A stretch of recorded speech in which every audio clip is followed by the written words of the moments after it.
নির্বাচনী প্রশিক্ষণ ইনস্টিটিউটে আয়োজিত নির্বাচনী আইন ও বিধি নিয়ে দিনব্যাপী কর্মশালায় বক্তব্য রাখছেন প্রধান নির্বাচন কমিশনার এএমএম নাসির উদ্দিন। সরাসরি চলে যাচ্ছে সেখানে। কারণ উনি এই জগতে তো ওনার প্রবেশ করার সুযোগই আসে নাই। কিন্তু আমরা যারা ইলেকশন নিয়ে ডিল করি, ইলেকশন নিয়ে আমাদেরকে সারা বছর ব্যস্ত থাকতে হবে। সারা বছর আমাদের তো এই যে আইনগুলো আছে, মডিউলের মধ্যে যে আইনগুলোর কথা বলেছে, যে বিধি মালার কথা বলেছে, এগুলো আমাদের নিত্যদিনের প্রয়োজনীয়, নিত্যক্ষণের প্রয়োজনীয়।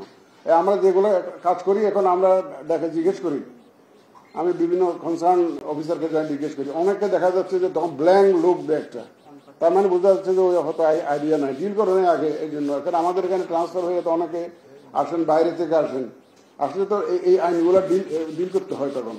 এই জন্য এই যে সাবজেক্ট যে বাছাই করেছে অত্যন্ত মোস্ট অ্যাপ্রোপ্রিয়েট। আমার একটা ফিলিং হচ্ছে এই যে একটা রিফ্রেশার্স কোর্স, এটা কিন্তু দেশব্যাপী সারা বছর কিন্তু হতে পারে আমাদের অফিসারদেরকে নিয়ে, দেশব্যাপী একদম।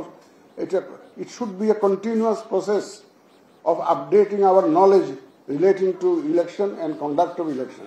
এটা সারা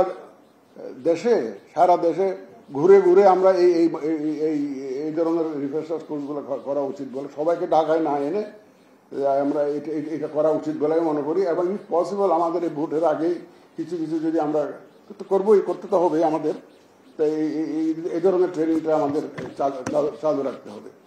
আমি অনুরোধ করব আমাদের, এখন তো আমরা তো হেড অফিস দিয়ে শুরু করলাম, তাই না?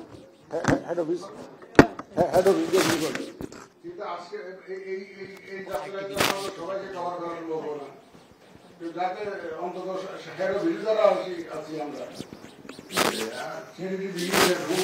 আমরা এখান থেকে শুরু করি, আমরা সবাই যাতে। বক্তব্য রাখছিলেন প্রধান নির্বাচন কমিশনার। আমরা সরাসরি সেখানে ছিলাম।